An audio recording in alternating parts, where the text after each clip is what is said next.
At Shelter Insurance, we've found that peace of mind offers some real advantages. That's why we work hard to make things easier for you. By sheltering your cars, by sheltering your home, by sheltering your toys, by sheltering your life. Peace of mind. Isn't that the best shelter there is? Shelter Insurance. We're your shield. We're your shelter. Ask Shelter Agent Mark Manning about Shelter's competitive insurance rates.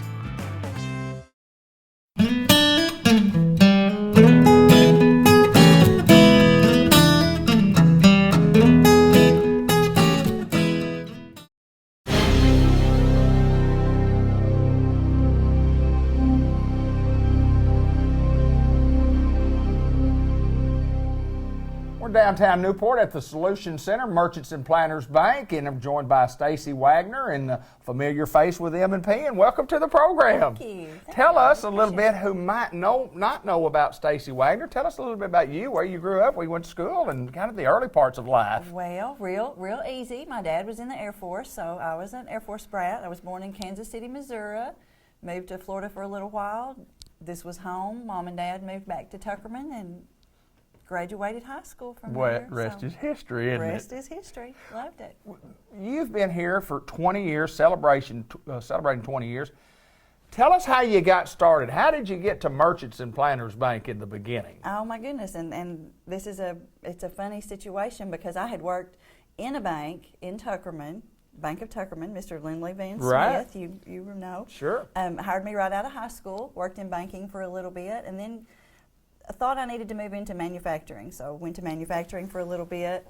American Lantern closed, went to Mexico, had an opportunity to answer a blind ad in the newspaper. Someone was looking for resumes, sent my resume, had an interview, met with a young lady from Batesville that was hiring.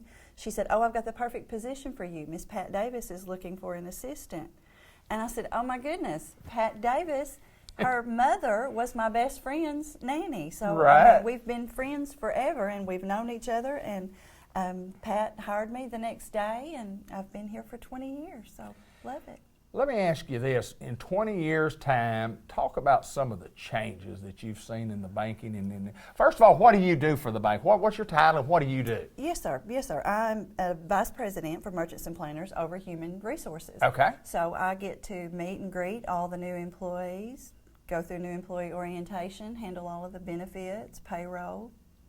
The employees are my customers. That's what There I you always go. tell everyone. Yeah. I work more with the employees than I do our customers, but I Right. do have a little bit of customer contact.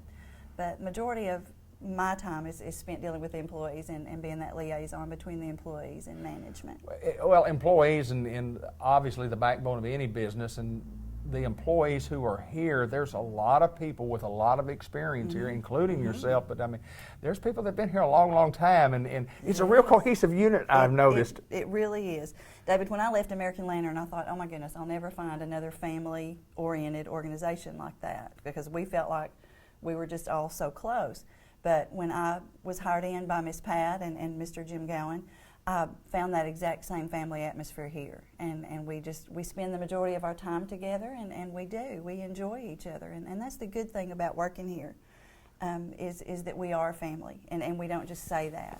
It's true. It is true. We've prayed together, we've cried together, we've definitely laughed together and had good times, but it's just a very, like you said, cohesive unit and good family organization. And I'd mentioned the changes, and the banking industry has changed it, and I guess when you're in human resources, not a lot of change in people, but people do change also. True, So, I mean, you see change in your side of the business. And technology is, Yeah. I think, probably the biggest change. I mean, oh my goodness, when I started out in banking, we handled every check, we filed it, we wrapped up every check and put it in a statement and mailed it to the customers. I mean, oh my goodness, now everything is electronic. You can get an electronic image of your copy. You can make a deposit by electronic remote deposit. It's just fascinating to me, the technology and the way that has increased and changed over the years. Like all of us, family, talk a little bit about your family and you know, Yes. everybody loves family. Yes, married to my wonderful husband, Randy Wagner, 31 years, 31 celebrated. big ones. We have 2 children, Callie, which is a nurse in Jonesboro, and then Will Wagner is our son that's a senior in Tuckerman High School. 2 fun little grandchildren, Addison and now baby Griff that's 6 months old. So. Well, when you tell me Enjoy that, it. and I knew that, and then comes the next question is, what do you do with all of your spare time? Which there is none. What do you like to do when you're not working, or you're not being a mom or a grandma, or what? Randy What and do you I do? love to be out in the yard. We love Yeah. to garden. We have a garden every year.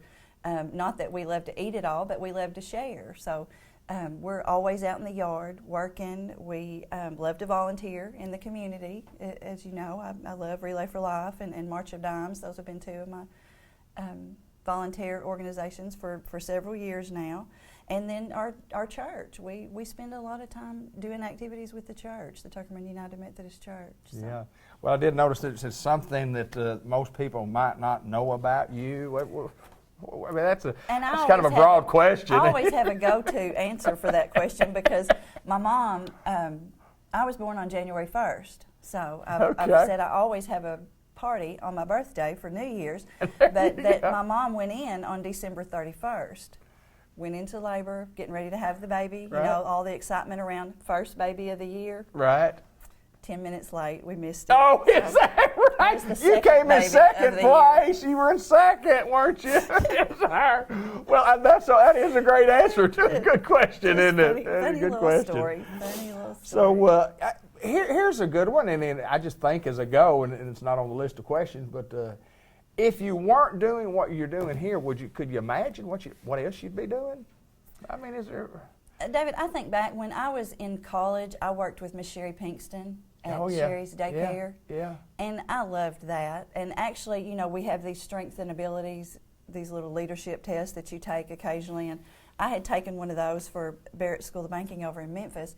And it came back that I might want to consider a position working with children. Really? And I thought, well, that suits me well because I love kids. I love working with children. So if I wasn't here at the bank, maybe I'd be in a preschool somewhere. There you go. There you go. That's the only other thing I could think of. Anything else we need to talk about today? I know you've had a great run at Merchants Planters Bank, 20 years. Looking forward to the next 20. Looking forward to the next 20, absolutely, and just enjoying every minute of it. Good deal. Living every day to the fullest. Stacy Wagner, Merchants and Planters Bank and the Solution Center. And when you talk about human relations in that department, she's the lady that's kind of like the psychologist of all. She helps everybody. That was one of the things that we talked about was, you know, something funny. And I guess the funniest thing I could think of was I had a little girl call in one time and ask could she use a sick day because her mule died.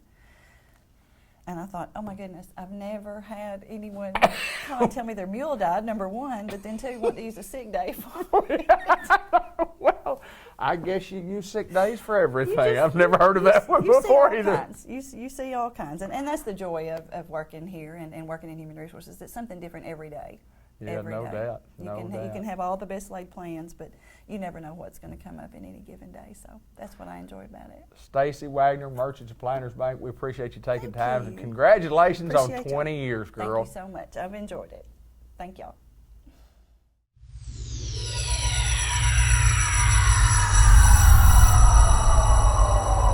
Another series of interviews when we're talking about CASA, and Annie Lester joins us. And first of all, Annie, tell us a little bit about what CASA is, and tell us what you're doing as far as CASA goes, and then we'll talk a little bit later on about how you got to where you are.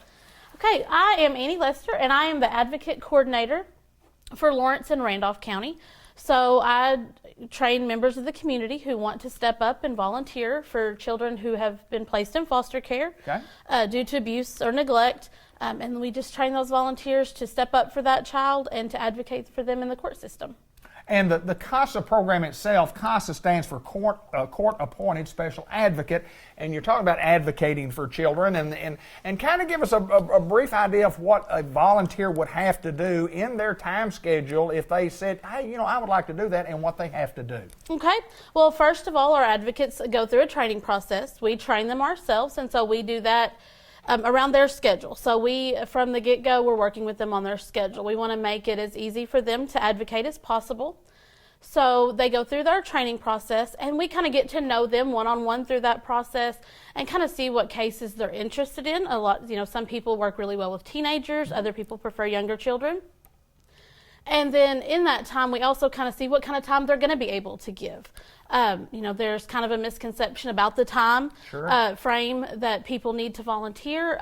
But our typical advocates probably spend anywhere from 6 to 10 hours a month seeing their kids, doing case research, and all of that is based on what kind of case they get. Right. Some cases require maybe a little more digging into the case or things, and some just require that child visit every month. So we try our best to match the case to what the advocate can give at that time. Well, I think it's important for the folks here in Jackson County is to volunteer for CASA, and that's what we're trying to do. Is we're looking for great stories of why people did that, why people got involved, why you should get involved, and that's exactly what we're looking for. And you have a very unique story. Tell us the how and the why of you being involved in CASA. Okay. Well, we were foster parents. My husband and my daughter and I were a foster family for several years. We had about a dozen foster kids over that time span. And from that, we adopted our son, Dylan.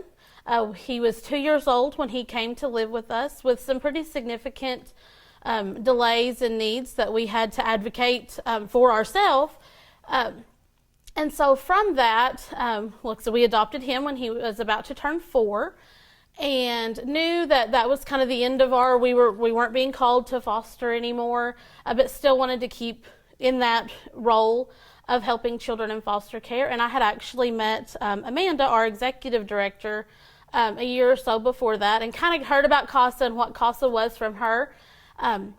So it was just really a natural transition to go from being a foster parent and working in that role to going to work for CASA as an advocate coordinator and training others on how they can step up for children in foster care, advocate for any needs that they've got, and make sure those kids don't fall through the cracks. Well, I think it's important for people to understand that there are a lot of children out there that need people who will step up for them, who just, they don't have the ability to do it. They're not old enough to do it. And it's not like you're going to make any life or death decisions for these children. It's just to stand up and say, what? Yep. Well, our advocates, we're just there to be the eyes and ears for the judge. We're there to get him the information he needs to make those decisions. So we're not making those decisions. We're just following up and making sure that the needs of that child are being met. That if they're needing any type of special services, whether that be in school or physical therapy, counseling, we're making sure that those things are being met, and then we can follow up and present that to the judge on, that child's where they need to be and things we can do to make their time in foster care as easy as they can be. I think with your story, and obviously you follow your heart in what you do, and you talk about being a foster parent, and then you say I'm going to adopt, yes, and then I'm going to get involved in an organization that helps find volunteers for kids just like what you're talking about. Yes, yep, that is my why. Like I said, Dylan did not have a CASA advocate, and so that was kind of put on us as his foster parents to follow up with all those appointments and make sure he got his services. And we look back now and I think about what I do and how much easier it would have been to get some of those things moving forward had he had an advocate advocating for him in the courtroom. That is awesome. That is absolutely awesome. That's what we're looking for right here in Newport and Jackson County. We're looking for volunteers. We need your help. We want you to be able to stand up for children who can stand, but they need somebody standing beside them and advocating for them. And we certainly would hope that you can see the number and the name at the bottom of the screen. You can contact Margaret Price at that number or at her website there, or her email address, I should say. But we appreciate you, Annie, taking the time to join us and telling us your story about CASA and how important it is to you and should be for them. Thank you so much. Thank you very much. Where the rubber meets the road, Mr. Tommy Bain at Farmers Tire Mart, Newport, Arkansas. My friend, it's always my pleasure to come to Farmers Tire Mart and get to see you, sir. That's my pleasure, man. Didn't have to, but I got the great honor to interview Marty the last couple of times. She's talking about the business while you've been away, not really away, hadn't been anywhere really, but just how's your health? That's what everybody wants to know about. Everybody wants to talk about your health. Well, it's what I've got's good. There you go. Pretty blessed, aren't we all? Yes, blessed for indeed. Well, we want to get on here today and just, I know you've had a tremendous year. The Bain family for many, many years been running a successful business right here on this corner on Malcolm Avenue, and I know you want to thank your customers for what they've done. Yes, I do, and I can't stress enough how much I appreciate our loyal customers, and we strive to do our best to take care of their needs when they come to our place, and a lot of them say, "We know you do." Well, there's no doubt. I mean, I know you do. Yeah, there's no doubt. No doubt. Just quickly talk a little bit about service. I mean, we do all kinds of different kinds of service, and we what all do we do here, Mr. Tom? And we do a lot of things for the customer. Of course, goes without saying, we do tires. Absolutely. And that's our, and I guess you'd call that our number one priority. But we do so much automobile service. Sure. We change oil, we change transmission fluid, we change suspension parts, Right. the steering parts, the tie rod ends, and rack and pinions, and the strut system that your car rides on, and brakes. Yeah, lots of brakes, front, rear brakes. Front end alignment and rear end alignment as well. We do the complete four-wheel alignment when it's needed. And Bruce is our alignment man and brake man, and he is in his 23rd year with us. Wow. So, and he is very conscious about his need to do the work right the first time. Right, absolutely. And so Bruce does that. And there goes a happy customer right there. They're all happy when they leave here, aren't Absolutely. they? They're all happy. That's exactly right. And so we do a sluice of service on vehicles, and we're thankful for it. Our customers, our loyal customers that come back time after time after time, and we want to thank them from our hearts, and we really appreciate them. Want them to know that. Well, and we have a Christmas tree behind us made out of tires. Tires. Marty Bain Brown made a little Christmas tree for us today and decorated it all up. And I will honestly say it's the most unique one that I have ever seen. Well, I've never seen one made out of tires, but it's awesome. I've been putting those rubber Christmas trees together since 1973. Right, that's it, right. Only at Farmer's Tire Mart in Newport, Arkansas can you see these trees. You ought to come by just to see the tree. Of course, you can see the tree, but I mean, to really get the full effects of all the lighting and all the ornaments, you got to come by here, but it is awesome. We just want to remind everybody what Christmas is all about, Mr. Tommy. That's right. It's celebrating. You know, everybody assumes that it's about gifts. And it is to an extent, but there has never been a greater gift given than what God gave us, His Son, and that's what we celebrate. And I'd like to encourage, when you're sending out Christmas cards, Christmas is spelled Christmas. It certainly is. Not Xmas. No, you don't X out Christ in Christmas, do you? That's right. When you use that, you're leaving Christ out of it.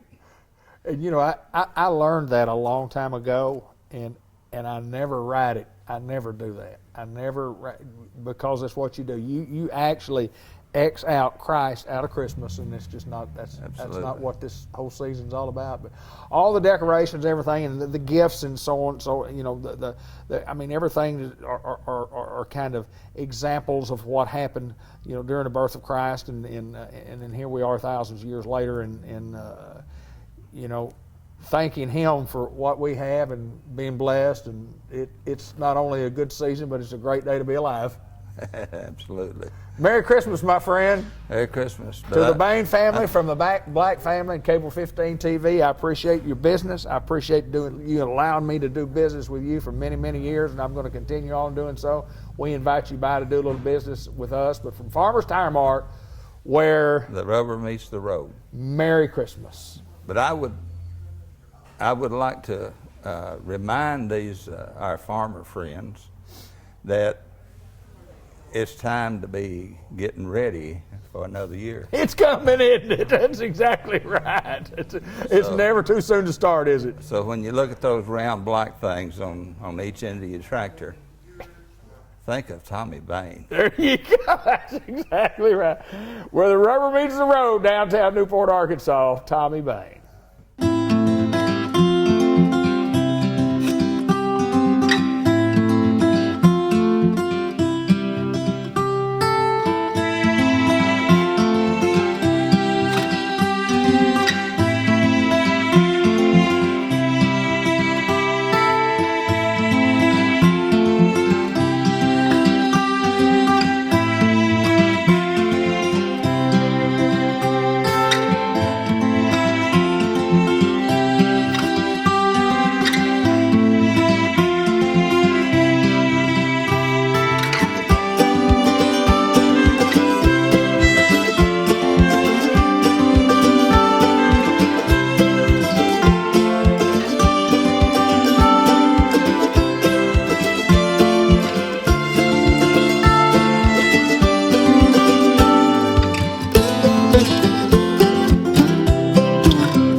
Jan Jackson Maris at the Jackson's Funeral Home, the 1900 block of Malcolm Avenue right here in Newport, and welcome and good to see you once again. Good to see you. We always get a good visit before. I probably make y'all late. You probably have to put 2 appointments in for me. That's all right, girl. Let me tell you what, we say this in all fairness, and Jan and I will schedule an appointment, and then something will come up in the office, and it comes up often. It comes up often. I know, I'm sorry. No, I mean, that's okay. But that's part of it. I mean, that's because you're there to serve, and you have to serve at all hours of the day, and you don't know when I schedule something with you for 3 o'clock this afternoon, you may have a family call at 2 o'clock this afternoon and say, I'll be there in 30 minutes or whatever. So that happens a lot. And that's part of the service that we provide at the Jackson's Funeral Home. But we want to mention a couple of things on today's program. First of all, Veterans Day just passed, honoring those who served. We do that at the Jackson's Funeral Home, and Veterans Day is always a time to reflect for those who have served. Talk a little bit about it. It is. I mean, and we have so many wonderful veterans who have passed away, but we have so many veterans today and so many young people. Sure. Or people I think are younger, 60 and so. And, Right. and some have retired from the service and had whole other careers, but they just have given to their country and they've given back to us in service. I think about Charles Ray, and I think about the Sexton boys, Right. Yeah. both that are my age. Right. And all of them were young veterans, and I always am proud of them for their service and going into the service. I look on Facebook, and we all do Facebook. Most everybody does Facebook. And sometimes you forget about those people who were veterans and veterans, serving. you You do. go, I forgot about that, or I forgot about this one, or I forgot about this lady that served, or this Yes. gentleman that served. But lots of folks right here in Newport, Arkansas, and Jackson County have served their They country. have, and some served in National Guard. But if you get a chance, go out by the VFW. The Newport Art Club has painted a new mural. Oh, wow. And they did a beautiful job honoring the veterans, so that's a good shout out to our art club. It is beautiful and something to be proud of. Right behind Churchman's building. So if you don't know what it is, I think Brandenburg, right on Brandenburg, Brandenburg and what's the road that goes? Graceland? Graceland is correct. Yes, That's okay, correct. good. That is correct. That's correct. Graceland runs into Linden Circle and around, yeah, no doubt. Well, you have a favorite veteran, I would guess? do have a favorite veteran, Let's talk about your favorite veteran. Bob Jackson. And tell us about Mr. Bob Jackson. He would have been 100 years old on October 20th. Wow. So he's remembered still. And he did lots of neat things in his life. And Right. he served in World War II, and he made 5 D-Day landings and helped liberate Dachau prison camp, which I, when I was little, got to go back to with him. Is And that I wish right? I had been older, but I wasn't. Right. It was a real emotional experience. It was when Jerry and Diane were over in Germany, and we went over to visit them after they had May Carroll there. And so there are lots of experiences I remember with him having there, and it was a real emotional trip for him. Did your dad talk a lot about serving with you? He did not talk until after we went to Germany, and he went to the cemetery, the U.S. cemetery in France, where a lot of people were buried, and he had a very emotional experience. Yeah. And after that, he talked more. And Jerry kind of told me that, after that, because I was just 6 years old. And he talked more. And then in '92, I believe, for Port Fest, Daddy was going to make a veterans display out at Port Fest. And he started calling all his friends. And these men would come in here with these boxes that had not been opened for 50 years. I mean, I may have the years wrong. Right, but, I got you. But that they hadn't opened. They shipped them home, and they never opened them. Wow. And they would come in here in that back conference room on that big table, and Leanne Evans Holmes was helping then too, and she would help us. We would catalog every item, but as they would open their boxes, they would start to cry and tell you the stories of the things in the boxes. Wow. And I think at that time, those men, I think it was very cathartic for them. Yeah. And they just relived that going through those possessions. But they shared them with everybody at Port Fest. And that anybody who remembers that display, it was really fantastic. And I did one several years ago at the depot. And of course, a lot of things are gone now because they've gone out of town with families and with family members who have left. But there's still a lot of wonderful things here. Like I have several things in a suitcase that belong to my dad, and I've shared those several times. I have read before where when you talk about veterans, especially our World War II veterans, and as many of them as we're losing on a daily basis, and eventually you go, I mean, as time goes getting by, slim. they all go by, and where a lot of those men, women just didn't want to talk about it. My dad served. He was a U.S. Marine, and I don't know anything other than I've got a couple of pictures. I've got his discharge papers. But I don't ever remember my dad talking about it, and if I ask the question, I don't remember any answer other than to say I don't have any recollection of any information that he gave me, and Kenny's the same way.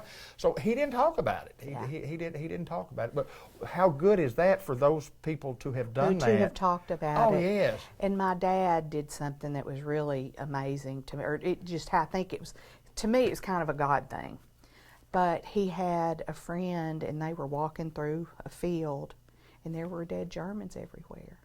And this friend saw a big ring on a man's finger, and he couldn't get it off, and he chopped the man's finger off to get the ring. Wow. And he, like, probably in '93 or so, the old Rolodex is back there, but it's got my dad's Army buddies, and he called this man up, and he said, well, so-and-so, how are you? And he said, Bob Jackson, how are you? Is he that recognized right? his voice immediately. And they just visited and visited and visited. And that man said, I need to talk to you about something. And he wanted to talk about what he had done. And he said, I felt shame for that my entire life. Wow. Yeah. And he said, none of my family knows, and that ring's in a safety deposit box, and I don't know what to do with it. And my dad said, well, there's really, you know, you might can return it, or, you know, if you can find somebody. And they talked on. And about 6 weeks later, my dad gets on the phone and calls, and that man had died. Is that right? Mm-hmm. So I think that was to help him, and it helped my dad because he loved it. You know, he loved talking to him. But he assured him, he said, He needed to talk to somebody about needed it. to talk to somebody about Absolutely. it. Absolutely. And Daddy said, I promise you he didn't feel it. There you go. And you have to let it go because you were a child. Right, you're just You were a kids. And kid. people forget about that, Jan. People forget about They were how 17, young. 18 Yes, they were years kids. They were old high and- school kids. Yes, they were. They were high school kids fighting for our country. You know, fighting for the rights that we have today. And so many of them falsified their birth certificates My so dad, they one could of go them. on. He was. My dad, one of them, when he was 16, See, and 16. 16 years old. That's a baby Yes, to go out there and see those horrors. yes. And it was horrors.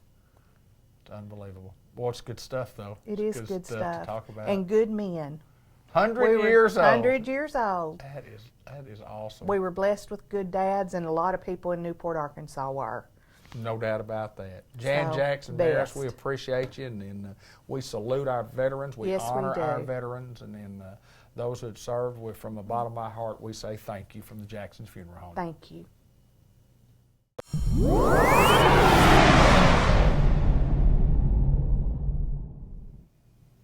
We're filming at the WRMC Medical Complex in Newport for the White River Health Systems, WRMC in Batesville, and we're going to introduce to you today Dr. Pooja Kai, like kayak, and it took me a long time to be able to say that. You'll see the number, her name at the bottom of the screen, and how I came up with that is with hard practice. Welcome to the program. Thank you. We've got to find out a little bit about you. First of all, tell us a little bit about you. Tell us about where you grew up and how you got to where you are today. I'm from India. I have done my undergrad in India, and then I came here for further studies. I did my doctorate in occupational therapy here. Okay. And from ASU. And then I moved to Batesville Okay. for my job, and then I got the opportunity to go for further certification in lymphedema therapy. Okay. And to get further knowledge in lymphedema and to get more expertise, I went for a special certification, which is a LANA, which is Okay. a Lymphology of North America Okay. Association. So through that, I got a special certification as a CLT LANA. Yeah, one of just a handful in the state of Arkansas that I know. And when you talk about, got to ask this, lymphedema is not a term that I often hear in the medical field. Kind of explain what that is and some of the symptoms and how it's treated. What is lymphedema? It's a chronic edema that usually gets when the patient, there's any lymph nodes removal, or if there is any trauma, any accident that actually did harm to their lymph nodes.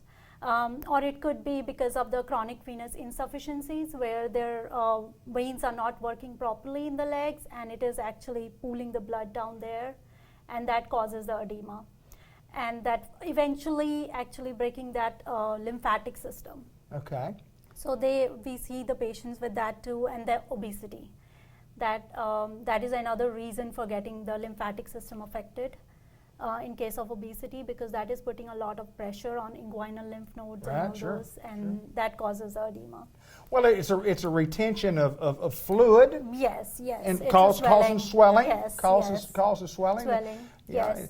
And there is two types of lymphedema. There is a primary lymphedema, which is generally because of from the parents, they are getting that going from generation to generation. That's a primary lymphedema, and we see that in children, in babies. And there is a secondary lymphedema that is happened because of all those the surgeries or any traumatic event. Right. All that causes that secondary lymphedema. That is the swelling, which is a chronic swelling. How did you get to here in this field? What drew you to the lymphatic system? And again, we don't hear that a lot. What interested you about that you wanted to go that direction?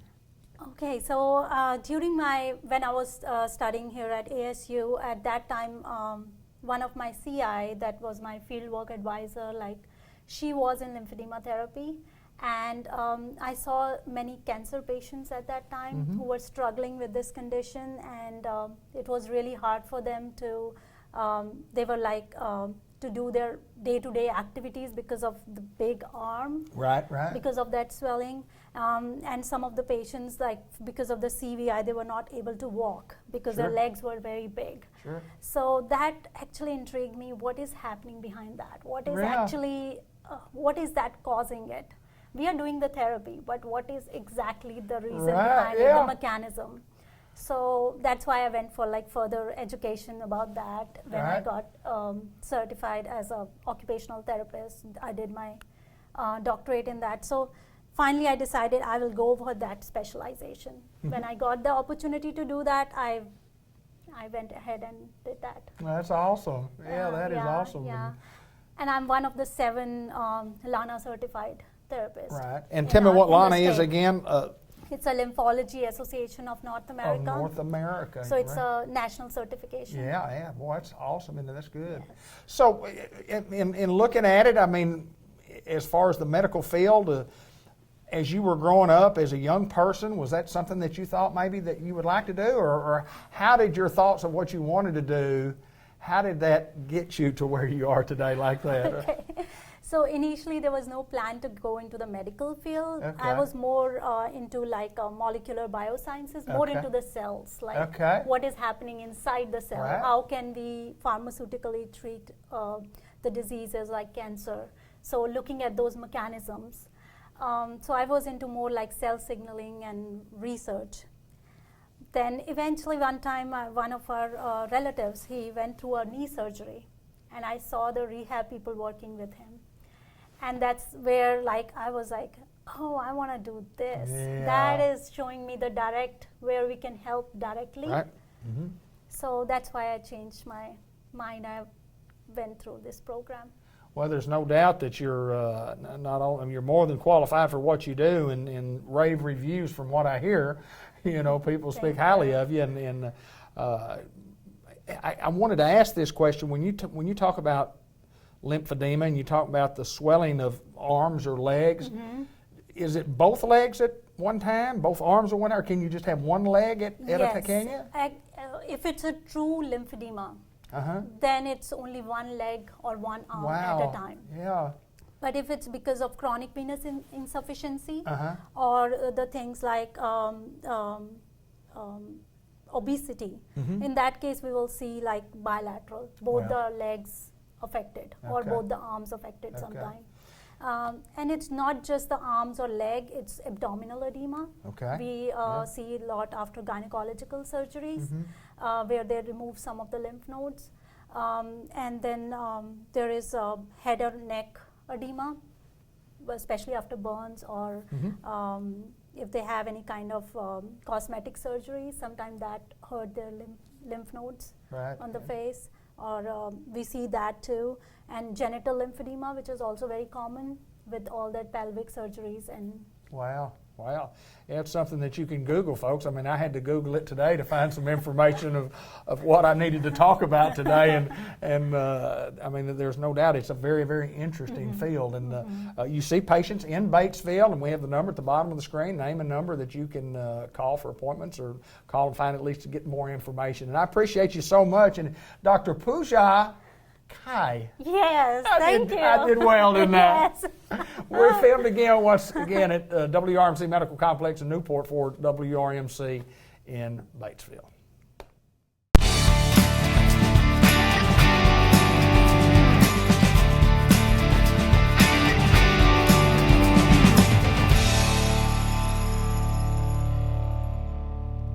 John Chadwell right here. This is Santa Claus back here. We always want to make sure we get Santa Claus in the December month. It's almost like we're sitting in his lap asking for a Christmas gift. We are. Yeah. Yes, sir. How's John Chadwell at NEDC? He's good. He said, "Hey Santa, we want 1,000 jobs and a big new factory." There we go. He gave me the wink. Right. We've got it, brother. We've got it.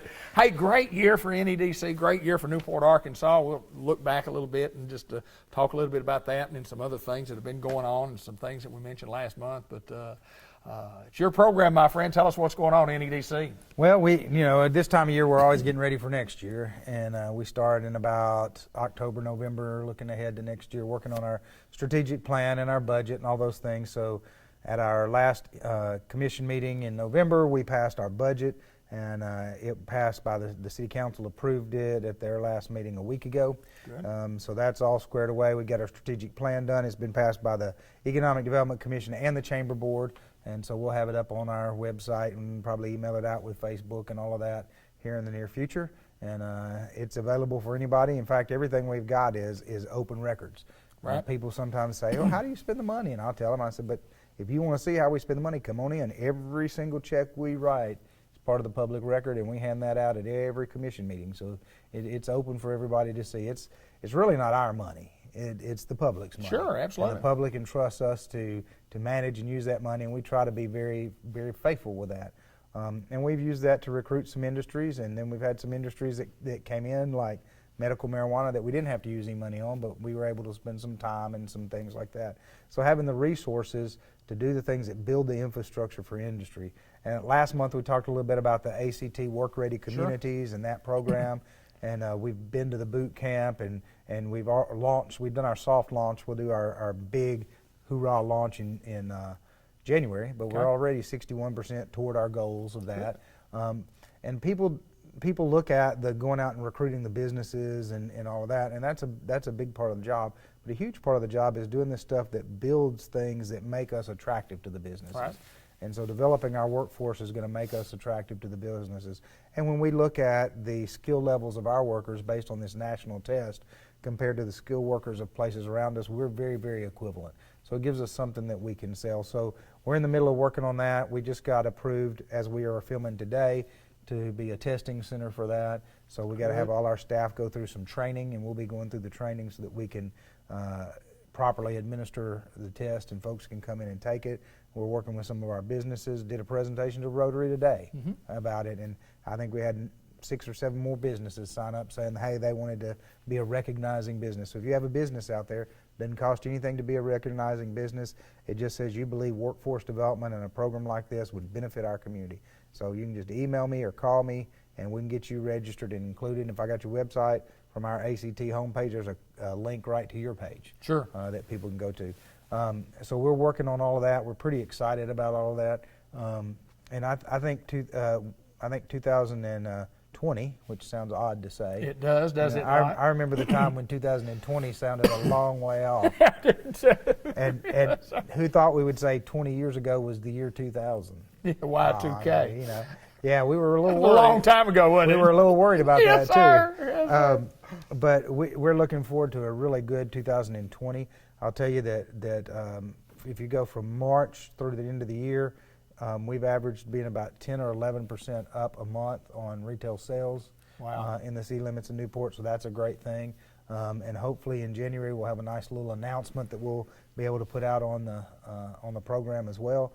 There's just a lot of good stuff going on, but it's because first everybody in Newport invested in this program. And that investment makes a huge difference. You can look at Delta towns around Arkansas, Mississippi, Louisiana, and Delta towns are not growing. No, at all. They're Most of them have failed. They're declining, and yet we're holding our own. We're holding our own population. We're growing business-wise, and so we've got some things to be proud of. But that's only because we've invested in ourselves, and each one of us goes out and makes that investment. And then we got a group. We got a town that pulls together. Absolutely, good people. Good people. But we trust each other. We're ready to work with each other, and if somebody has a good idea, and we kind of typically all jump on board and so let's do it and make it happen. And so with that kind of spirit of that attitude of trust and that willing to invest in ourselves, it makes us different. Well, you got to have good people, and you got to have a plan, and then you got to have a process of putting that plan in place. And we've been able to do that. We have. We've been able to. We have people with national chains that work here on projects from time to time, and they'll go, "Man, it's easier to get something done in Newport than anywhere I've ever worked." That's and exactly it's like, right. well, that's what we want to be. We want to be business friendly. Why make it hard on the business? Why make it hard on somebody who wants to live here? Let's make it as easy as possible, because that's what we want. We want them to come be part of it. Big things happening in NEDC, Newport, Arkansas, and I love coming down here and visiting with John, and we get to talk before we get on the camera and sometimes after, and just to find out how that process works and the inner workings of the process, and just you look at the people of Newport, Arkansas, and say, we're going to get it done. We're going to get it done right. Well, if you see where we've come from, it's been good. It has been good, my friend, no doubt about it. Yep. Thank you, sir. Thank you. Merry Christmas. John Chadwell, NEDC, and Merry Christmas from all of us.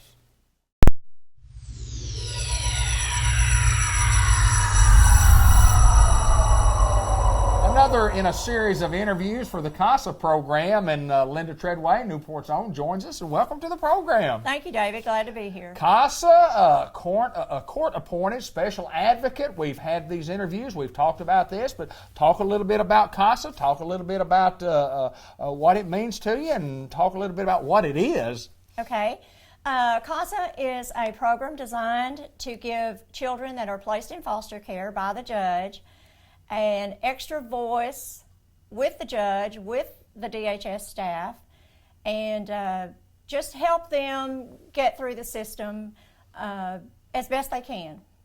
We in Jackson County are looking for volunteers. It doesn't take a lot of time to do this, but this is one of those deals when you volunteer, you have to volunteer from your heart. You want to say, I want to be a help to some child that doesn't have any voice for themselves, that they may be in a situation at home that's not real good, and you can't really get any decisions from the parents, and these kids need somebody that will help them along the way. And but talk a little bit about the training, first of all. People have to go through some training. What's the training like to go through CASA? The training is not difficult at all.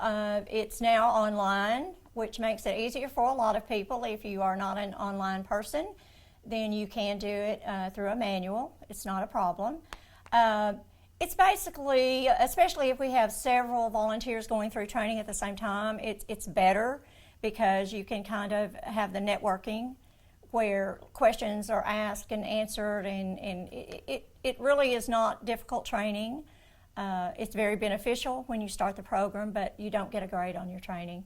Well, you've been a CASA volunteer for 4 years, you told us, and that kind of tell us about that experience, what it's been like, some of the things that you've had to do. I mean, just as far as, you have to spend some time, but it's not like it takes up a full week, every week that you've got to spend 40 hours as a CASA volunteer. No, you do not. And actually the amount of time involved depends on each individual case. I have cases that have involved a lot of time because once you're appointed by the judge as an advocate and then appointed to cases, you actually follow that child from beginning to end of the case. Okay. And, we have the right to visit therapists. We can visit the schools. We can talk with the teachers. If they're in daycare, we visit the daycares. We visit with foster parents, and we also visit with the parents and guardians that they were taken from. Right. Well, and know this, we talked about it before we got on the air, but the ultimate goal of CASA, and you talk about the kids that have been taken away from their parents, talk about the ultimate goal of what we're trying to do here. What's the whole system trying to do? Okay, the ultimate goal, of course, the children were taken by Department of Human Services, and the ultimate goal is to return those children to their parents or to the guardians that they were removed from. The parents have a strict regimen of what they have to accomplish in order to get their children back, depending on the reason that the children were removed from the home. I think it's so important for people to understand when you talk about volunteering, it's that these aren't bad kids.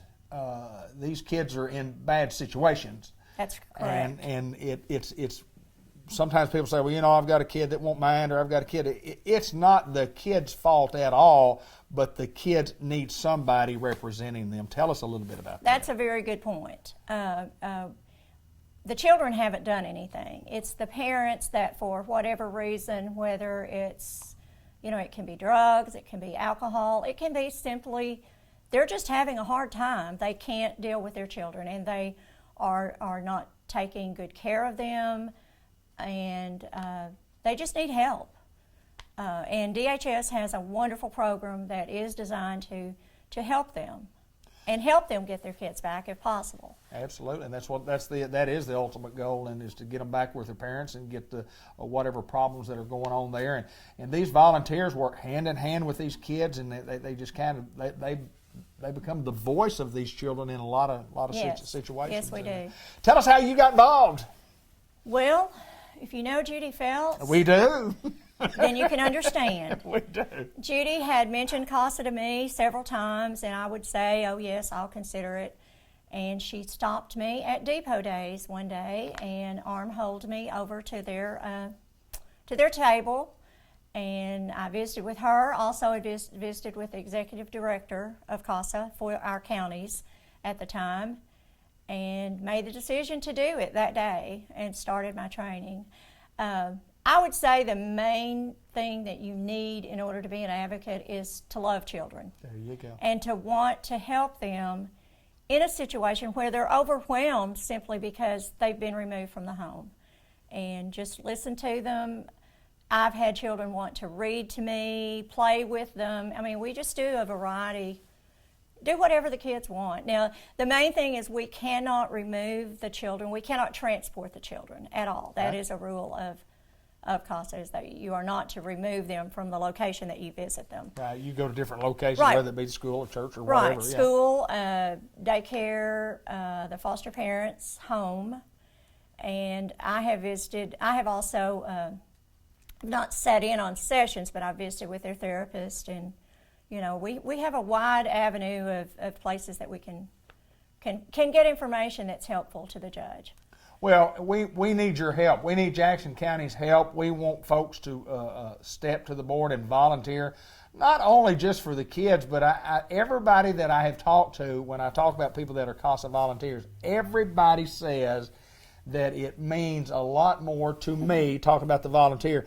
I get more out of it than what I could have ever imagined that I would have gotten out of it had I not done it, and I know you feel the same way. Yes, I've had cases where the children have gone back to the parents. It's been a good thing. I've had several cases where they have been adopted into good families, and I think the hardest part is that once that happens, whichever happens, my part's over. And sometimes that's sad because, you know, we have to break away. We have to break away from that situation once the decision is made by the judge. And those kids don't forget you, though. Oh, no, they don't. Forget They you. don't. They don't. Your part of volunteering may be over, but that old volunteering Yes. of being a very special person in these kids' lives will last for a lifetime. There's I no hope doubt so. about it. I No hope doubt so. about it. I appreciate you so much for coming on and talking about CASA. Is there anything else that you need to mention? Anything else that we need to talk about? Just The one thing I would say about CASA is that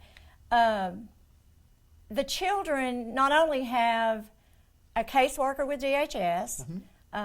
Obviously, all the children cannot have CASA workers because we don't have enough, and that's why we need more workers desperately. And but they also have an attorney ad litem that guides them through the process. So the children are fortunately guided along the process and not just left out hanging, not knowing what's happening to their lives. Right. And that's very beneficial as well. Well, we asked the folks in Jackson County to step up, and we have on this series of interviews. We will continue to interview more folks, and we appreciate Linda Treadway from Newport for coming in and telling us your story. Thank you for volunteering, and I hope we can get some more. We ask you folks the numbers at the bottom of your screen for more information. If you need any information, you can get it right there. Thanks, Linda. Thank you.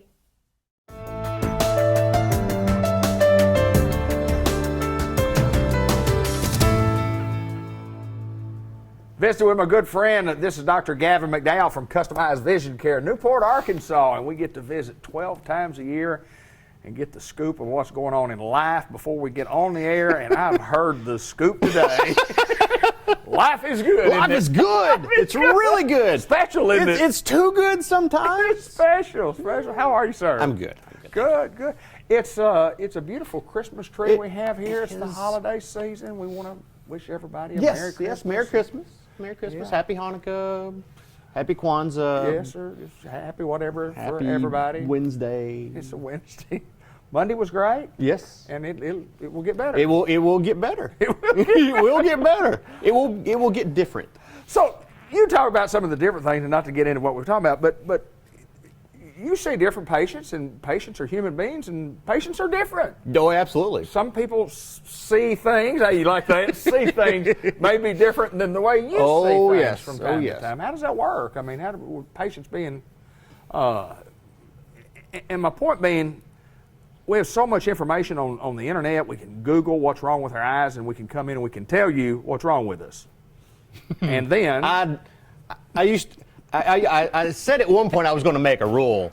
If you came in and you uttered the words Google, I checked on WebMD, your copay just doubled. I'm just saying. Exactly right. But really, I was thinking about that the other day. You're exactly right. We have so much access to information these days, just at the click of our fingertips, and most of that technology is used to get into political arguments with strangers. But anyway, absolutely.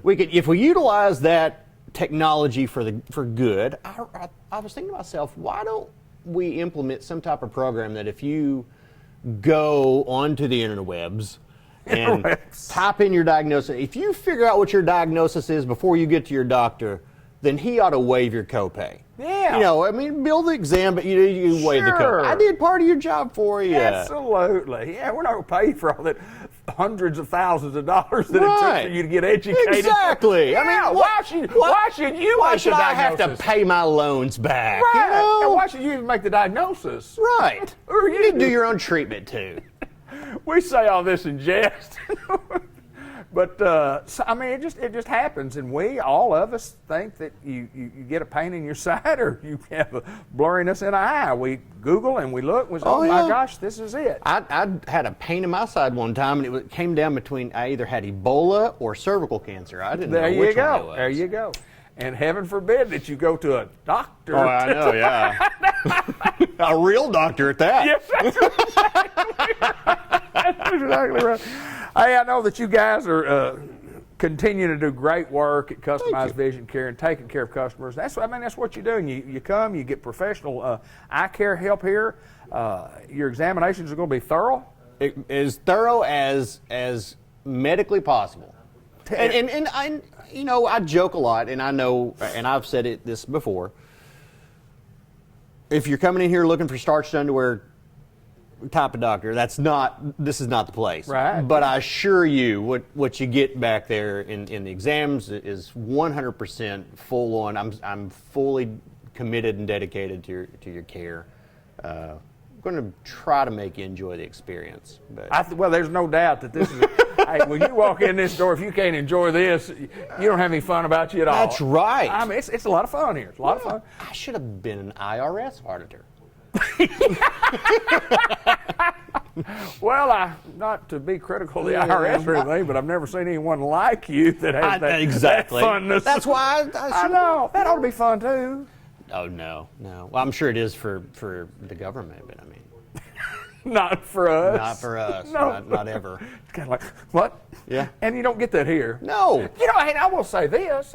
When you do go to if you go to the doctor that your stomach's hurting or whatever, and then you don't think about so much. You say, well, my eyes are blurry and I don't see very well. I'll go next month. I'll go next. If your stomach hurts real bad, you go right then. Why do you not go when you get a little blur in your eye? Yeah. It's time to go. So you probably don't need to put that off. I'll put it this way. When it comes to all the senses of your body, I can't think of one. I mean, they're all very important. Sure. But I can't think of one that kind of trumps vision. So I know. It should never be one of those situations where you're like, I'll see tomorrow. Right. You know, Right. that should be at the top of your list. I would think so. I can tell you from experience, it is at the top And of my list. I could be partial. I mean, I lean that way, but you'd be surprised the number of things that can easily be fixed and remedied just by, as the saying goes, an ounce of prevention's worth a pound of cure. An examination. Don't wait until it's a train wreck before you're like, all right, I'll take care of this. I can't tell you the number of times, and I swear it's like clockwork. Every Friday, when we're in clinic, Friday afternoon, we're going to get 2 to 3 people who started having a problem on Monday. Right.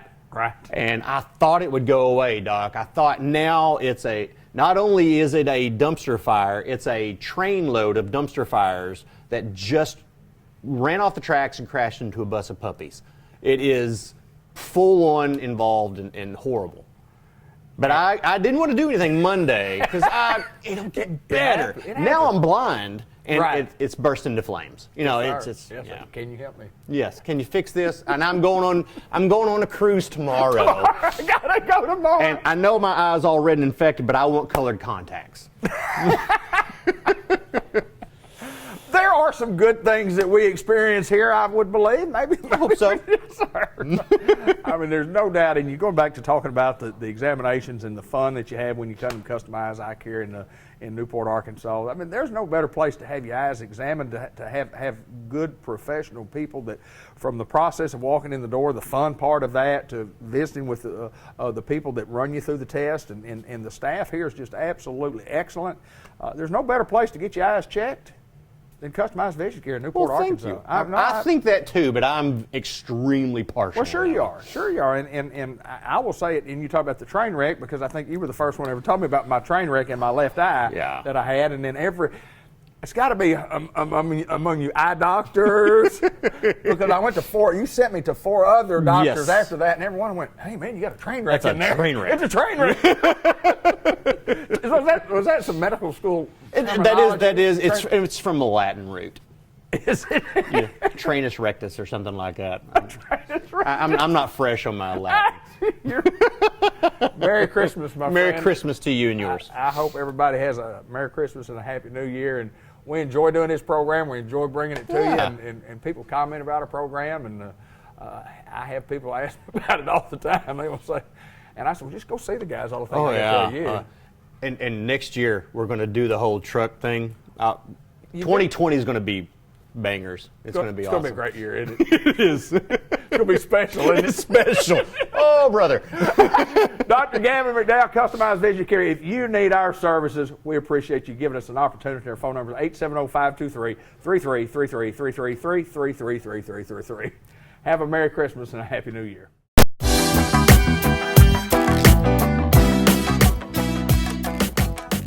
Hello everybody and welcome to the December edition of the Farmers Supply Association Agriculture Report.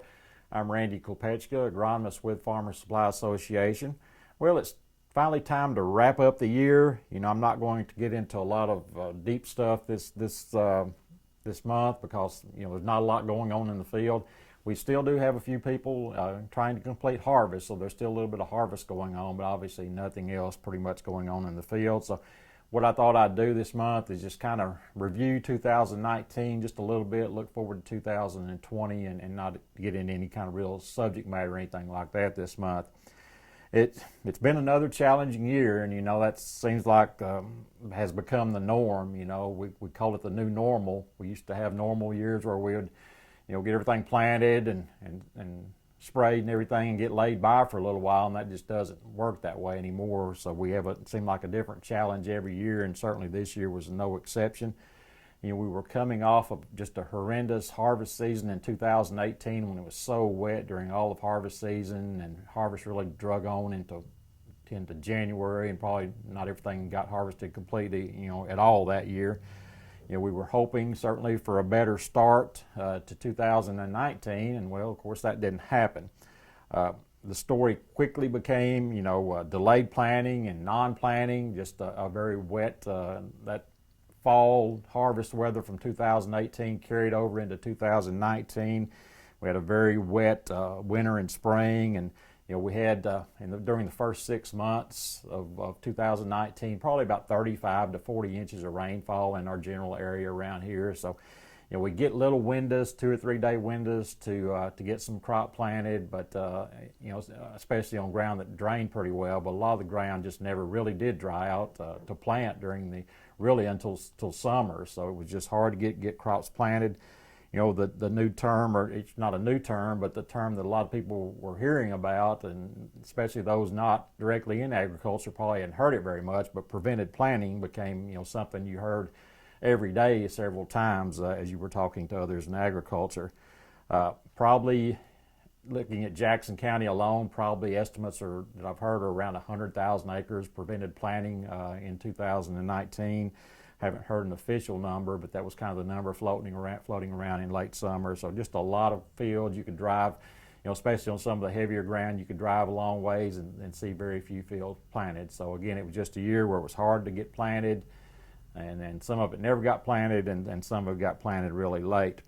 Of course, you can't throw that aside. That was the big story. But once we got past that window, we didn't have that bad of a year. It was just that some of the fields never got planted or were planted very late. After we got past that period, precipitation was not that extreme. We had a few areas that got some excessive rainfall to hurt things, but overall rainfall was not that abnormal, for the rest of the summer.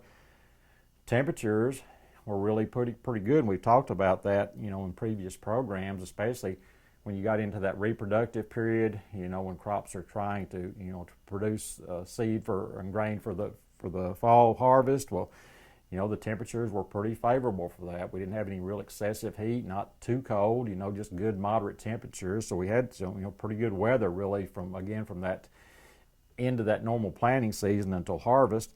Then as we got into harvest, things started out pretty good. September 1st to about October 20th, we didn't get a lot of rainfall. We got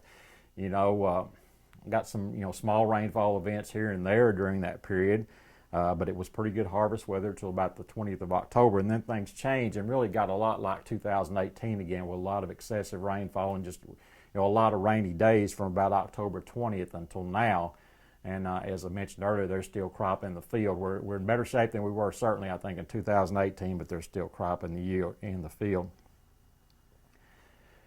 Looking at yields, I heard the terms okay to good a whole lot this fall. Ask somebody how their yields were doing, and they'll say okay, and another guy would say good, and you heard those things a lot.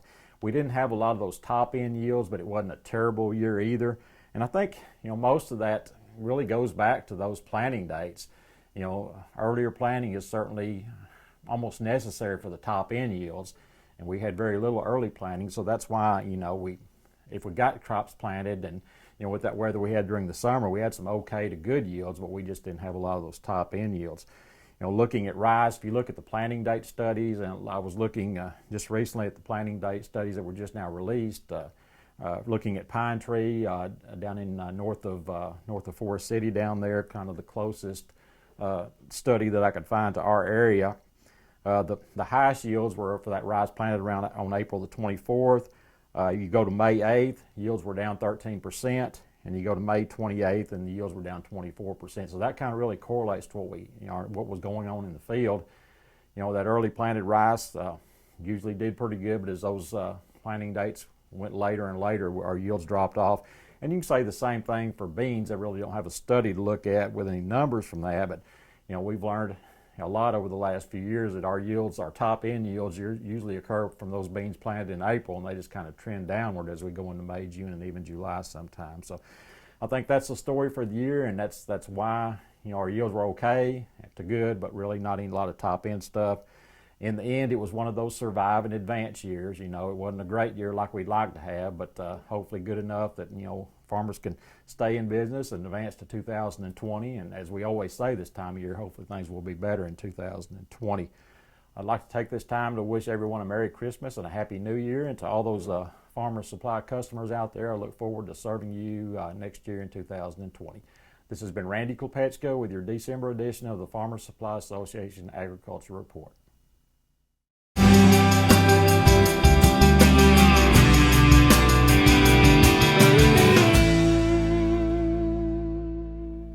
We're at St. Michael's Place in Newport, Arkansas, Pecan Street, and everybody knows the guy on the end. That's Jay Cox, because he's on St. Michael's Place interviews all the time, and everybody in the country that's ever been to a doctor before knows this guy. This is Dr. Roger Green. First of all, Jay, Merry Christmas to you, my friend. Merry Christmas. Good to have you today. What's going on at St. Michael's Place? Well, like you said, it is Christmas time. Yes, sir. And everything's decorated. I guess you could tell when you come in. Beautiful. Got trees and lights and all kinds of stuff going on here at St. Michael's Place, and we have Dr. Green with us here today. And before I introduce him, I just want to make a little quick announcement about St. Michael's Place. We have an angel tree set up right when you come inside the door, and we've had quite a few calls here at the facility.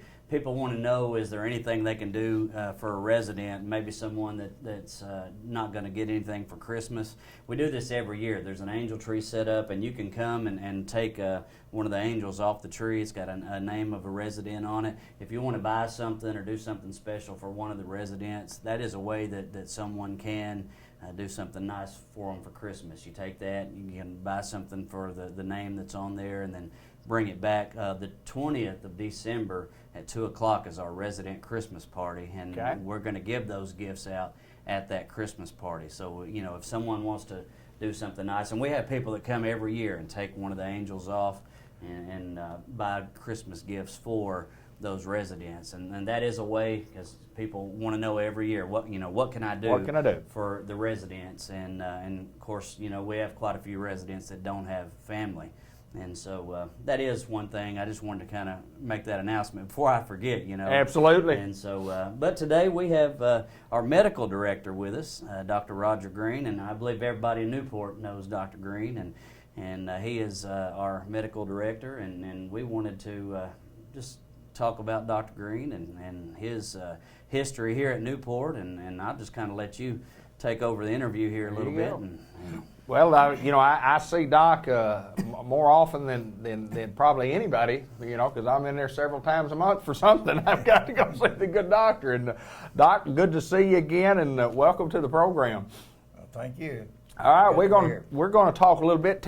Medical director of St. Michael's Place. For those of us that don't know exactly what that job responsibility is, we know you're at Unity Health, Harris Medical Center, but what are you doing out here? What do you do out here, Doc? Well, I come out and make rounds on my patients anytime they need to be seen, and I always visit the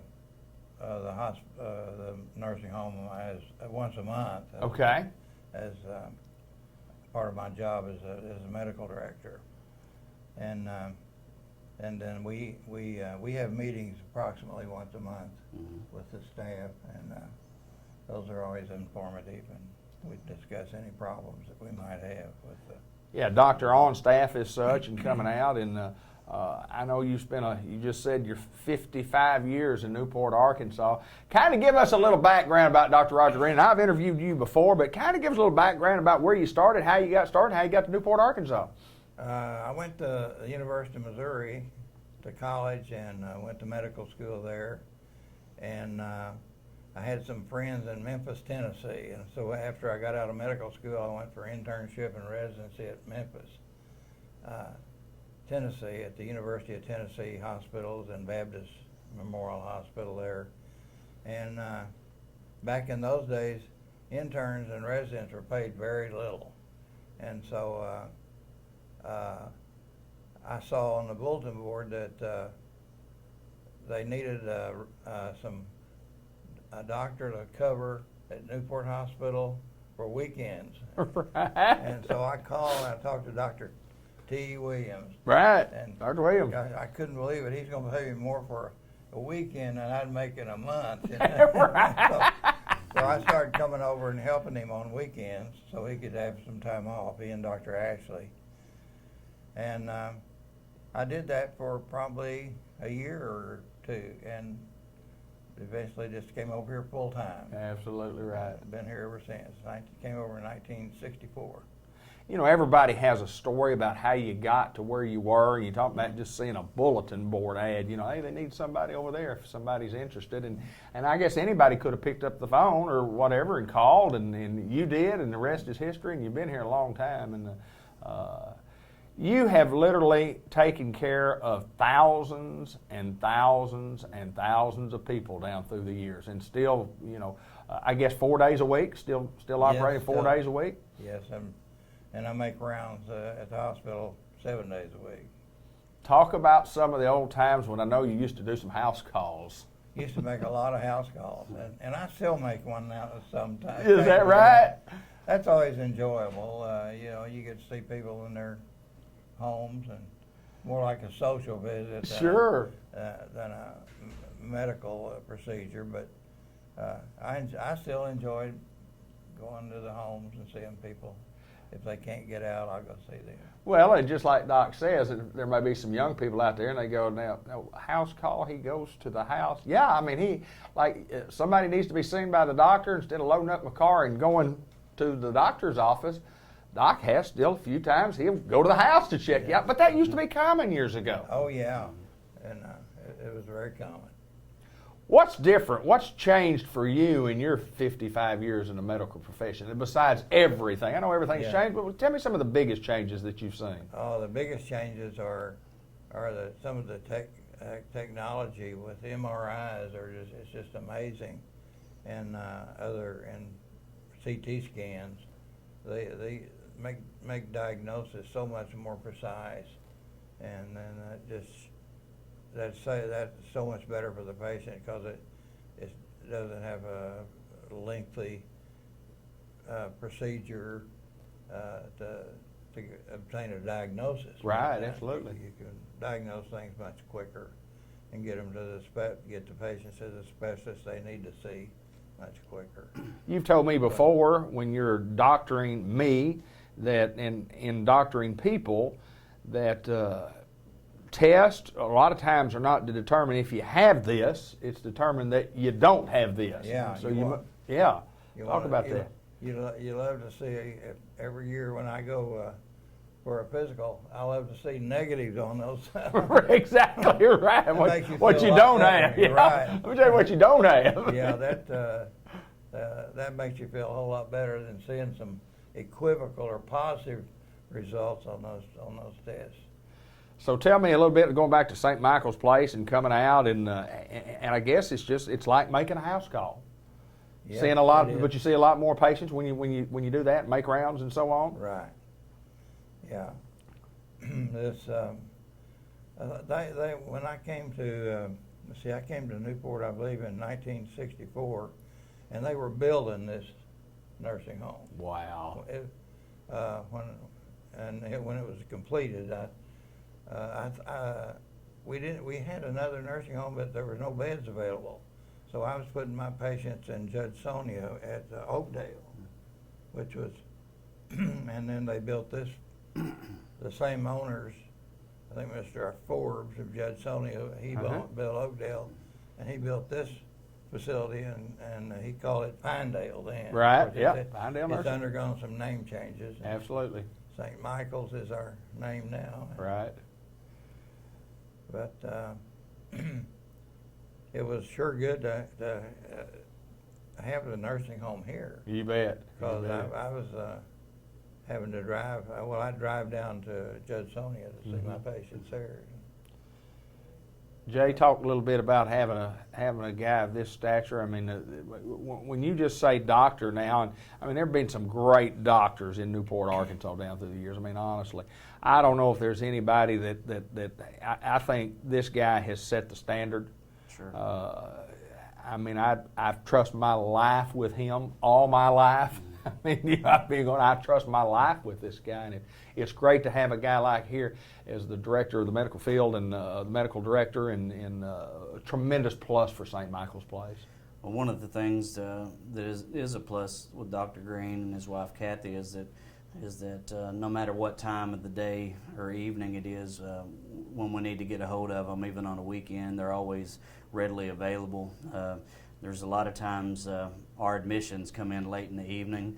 I know, being the admissions coordinator, that I have to work late sometimes when we're getting late admissions. Sometimes documents have to be signed by the doctor. I know I've been to his house many times, on his own personal time to get a signature, things like that. When he clocks out, not that he clocks in and out, but I have to go and bother him at home. He's never complained one time. He's always available for us. He's always on call, I guess, 24 hours a day, just like, I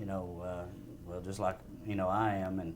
And he's always been there, always, willing to help out. He's, many times left his office to come down here, so we didn't have to load a resident up and make them come down there and wait in the office.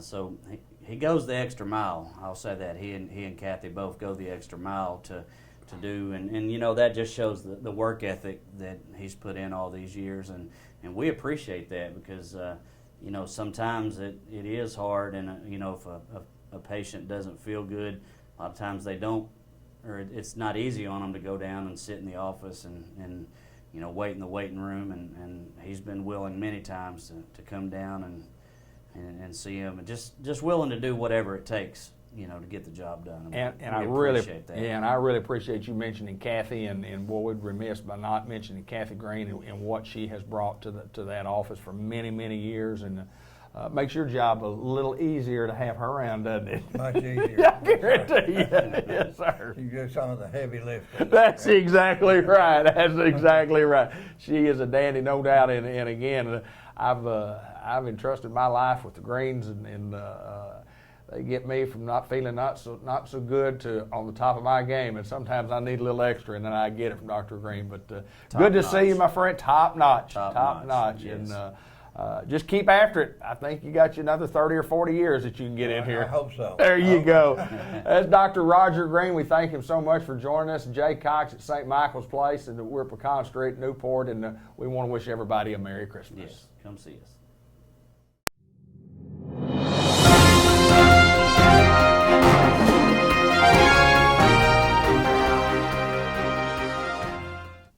We're at White River Area Agency on Aging, and we're located in Batesville today, talking with Miss Peggy Pierce, and of course we have locations throughout Northeast and North Central Arkansas. And how's Miss Peggy? I'm doing well, thank you. Good deal, good deal. Now, we've been talking a lot about Medicare, and that time has kind of passed, and we've got into some other things that we want to talk about from a care management standpoint. Let's just get right after it. We highlighted Medicare, as you stated, during the open enrollment.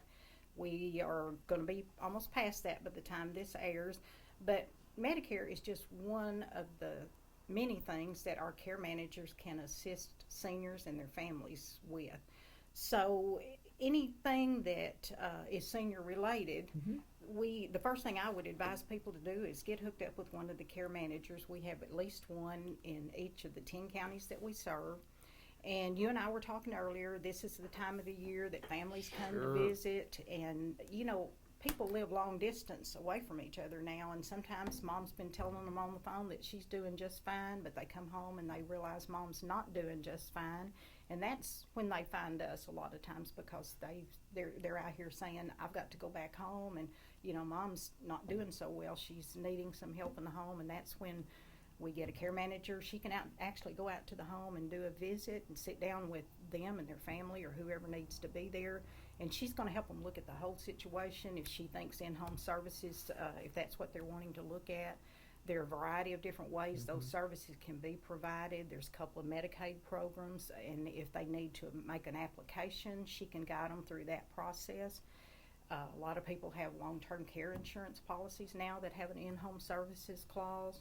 We have about 3 different veterans programs that they can look at with them if they have been service related. And we love to serve our veterans, so that's another option that she can look at with them. Some people just private pay out of the pocket. So there's a variety of ways services can be provided. We can serve almost everybody some way.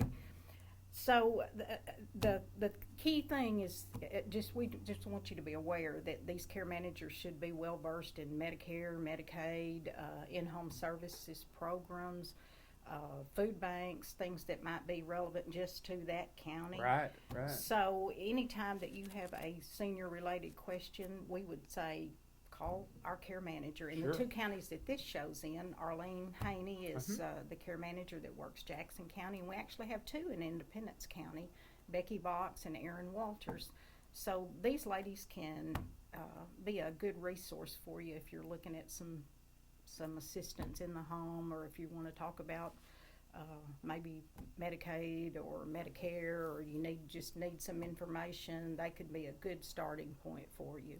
Care managers no doubt have a tremendous amount of training, because you're handling a lot of different types of things, and when you talk about going into somebody's homes, those can be delicate situations from time to time, and people are different, families are different, and they've got to be well trained. That's a good point. And if they do provide services in the home, we have these certified home care assistants, and they have to go through a background check, a drug screen, 40-hour training before they put them in the home. And that's something you were talking about. Everybody is different. Absolutely. I mean, that's just the way the world is. Everybody, we're all a little different.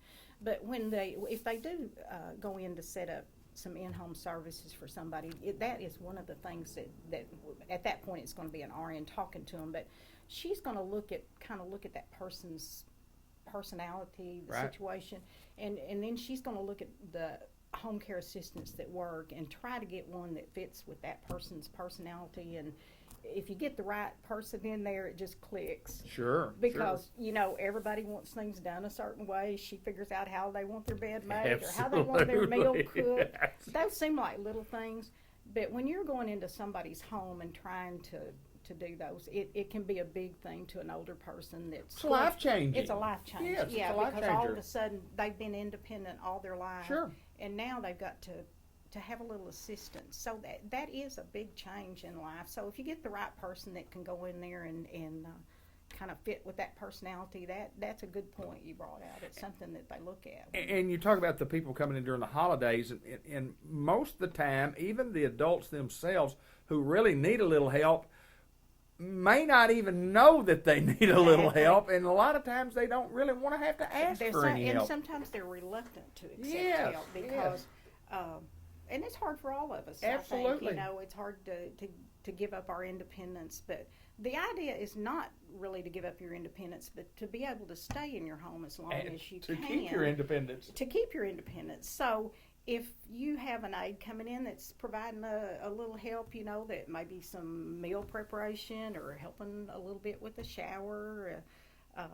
it allows them to stay in their home longer. And, that's where people want to be as long as they can. The majority of the people want to stay in their home. Well, that's what White River Area Agency does, and it does in all those counties that, in 11 counties, is that right? We have 10. 10 Yes. county area, and of course you'd mentioned Newport and Batesville, Independence, and Jackson County. But it's just the great services that you provide. You could continue to provide those, and before we get out here, we want to talk about today. The day we filmed is Giving Tuesday, and we wanted to talk a little bit about Giving Tuesday. Yes, it's if you have a charity, it's just a reminder. I think if you have a charity that's close to your heart, today would be a good day to reach in your pocketbook. And I think people are more giving this time of the year anyway.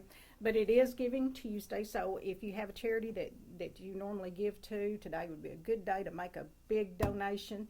And if you have a heart for seniors, you can make a donation to White River Area Agency on Aging. We have an emergency fund, so we would welcome a donation to that. Just anything you can do for a senior this time of the year would be appreciated. I've often said, and money's important, and you need money. I think just one of the most important things is maybe just go visit somebody. Oh, absolutely. Just go visit your neighbor. Absolutely. That would mean as much as more anything. Than money. If you have a neighbor or an older friend, maybe they're not able to get out as much as they used to. Socialization is wonderful for those people. Loneliness is a big issue among elderly when they get to where they're not able to drive anymore, not able to get out. So yeah, that's even worth more than money. Go visit with somebody. Take them a pie or. I've often just have said a visit. that one thing we all have is time, and it's all mine to give. It's all yours to give. So give a little time to our seniors. Miss Peggy, we appreciate it. Some time, thank you. Miss Peggy Pierce from White River Area Agency on Aging.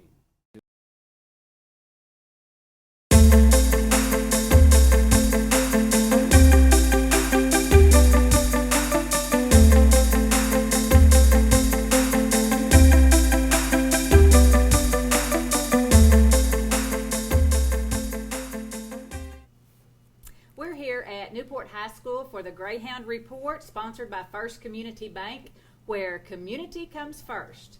We're interviewing a group of HOSA students today, and I'd like for them to introduce themselves, please. My name is Lauren Ratton, and I'm a junior. My name is Kayla Fight, and I'm a senior. My name is Kelsey Caraway, and I'm a senior. My name is Anna Jackson, and I'm a junior. Great. Okay, today we're going to talk about some projects that we've done through the HOSA organization. So tell us what HOSA is so that we'll know a little bit about where you are coming from. HOSA is a school organization where future health professionals, which is based on secondary and post-secondary students, that we do different projects, and we also study and compete for state competitions, and we also do national competitions based in the medical field. So really it kind of helps promote the medical field and kind of helps students figure out, if they do want to go into the medical field, what they would like to do. That is awesome, and I know we have a great HOSA program here at Newport, and that's one reason we're highlighting them today. So one of the things that HOSA does would be the community service projects, and we had a St. Jude Toy Drive community service project recently. And Kelsey, can you tell us about the Toy Drive, how that works? Yes, ma'am. So we went around to local businesses and companies promoting our toy drive and asking them for donations, and they would give us the donations, and we collected as much money as we could in about a month time span, and then we took that money to Walmart and we went on a shopping trip, and we split up into different groups and designated different age groups, and we would pick out toys for those age groups, and then we had a big shopping trip together, and then we took all those toys to St. Jude's. Great. That sounds like a lot of fun, but also a good service project, so that's wonderful. Okay, so once you collect the toys, tell me what you do with them, Anna. Okay, so we went to St. Jude's, and we met our tour guide first, and her son was actually a patient at St. Jude's, so she was very knowledgeable for the hospital, yeah. And then she took us to the different hallways of each condition, and the hallways were actually all different seasons, which I thought was really neat. It was like a different season for each hallway. And then after that, we went and looked at a bunch of the children's artwork. They hang it up throughout the halls, and it was really emotional for me. And also seeing all the children in the hallways, it was really touching, and it made me feel good about what we're doing for the toy drive. Wonderful, yes. Yeah, and after that, we went and delivered the toys, so yeah. That's great. It's a great project. Okay, does anybody else want to speak about what you saw at the hospital? It was. My favorite part was what Anna was talking about, was when, because each, child, they get to, paint or draw pictures and, on canvases and post them on the walls. Okay. And it's mainly in the teenager section. And you can see, how much cancer has impacted their lives. Mostly it turns out for the good, since they're at St. Jude's, and they talk about their journeys. That's wonderful. Very touching, huh? Mm-hmm. Okay. All right, and Lauren, I know you have some sponsors from the community that you'd like to talk about, so what do you have? We would like to thank Bratcher Real Estate, Greenway, George Kell Motors, Fathead Pizza, Brian and Marcy Smith, Dr. Kelly McKinney, Miller Newell, Gillum Feed and Seed, Jim McClarty, Newport PCG, Walmart, Jackson's Funeral Home, the VFW, Dr. Don Pate, and Caraway. Thank you. Okay, that'll wrap it up then for the Greyhound Report here at Newport High School. These are their HOSA students, and we are sponsored by First Community Bank, where community comes first.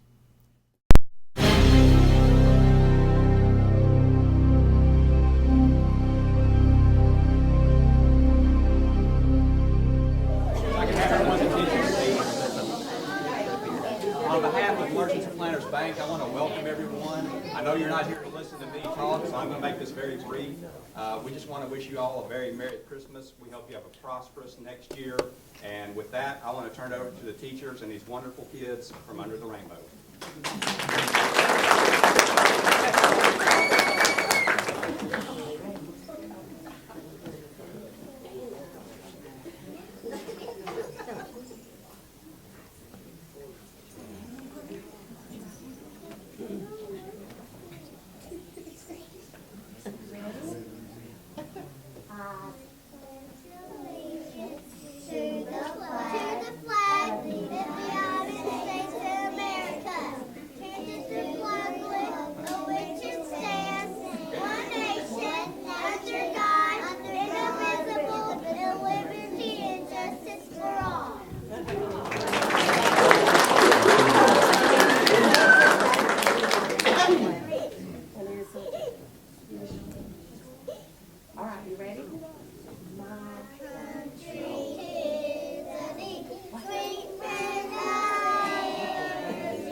1, 2, 3, 4, 5, 6, 7, 8. Reindeer pulling Santa's sleigh. 1, 2, 3, 4, 5, 6, 7, 8. Reindeer pulling Santa's sleigh. There's 1, 2, 3, 4, 5, 6, 7, 8. Reindeer pulling Santa's sleigh.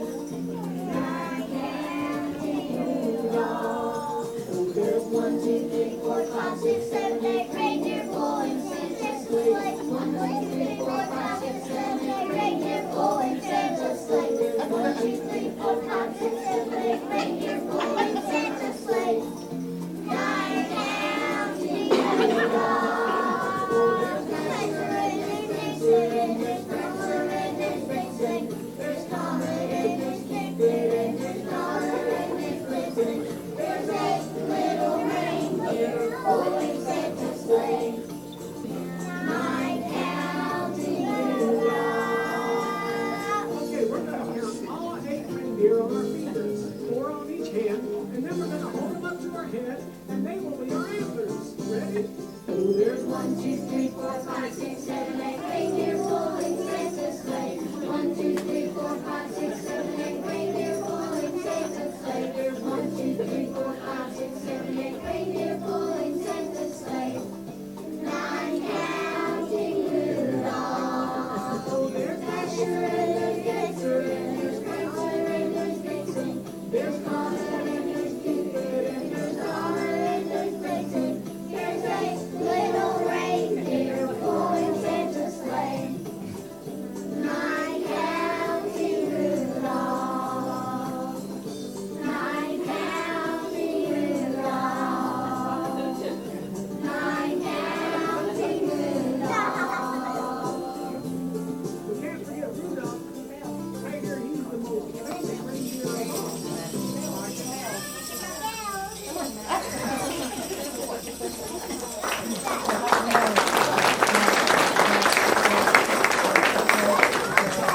Mallory, get Madison. Move over. Madison, go stand beside Liz. Go stand beside Liz. You're okay, baby. Mallory, get that green card, please. Get the green card. No, it doesn't. No, it doesn't. Right there. Thank you, Miss Leon. Okay. All right. Now we're good.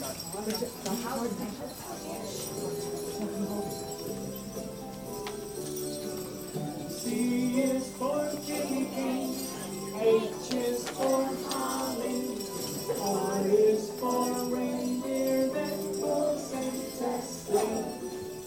I is for icicle, S is for snowman, T is for toy we see Christmas Day.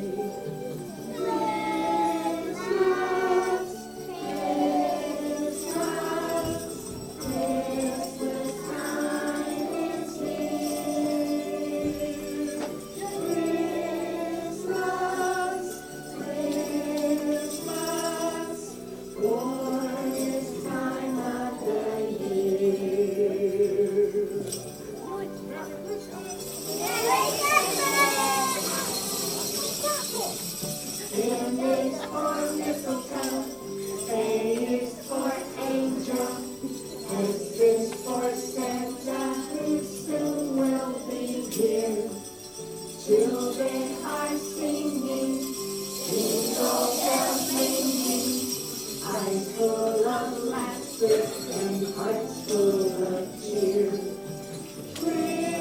Christmas, Christmas, Christmas time is here. Christmas, Christmas, warmest time of the year. Christmas, Christmas,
Let me just say one more time, welcome to the bank. We appreciate you coming. I know I say this on behalf of everyone here at the bank. This is truly one of our favorite days of the year, and these kids are just magical. We do have a couple of special guests to come see you guys here in just a minute, so don't run off. But let's give them another hand, please.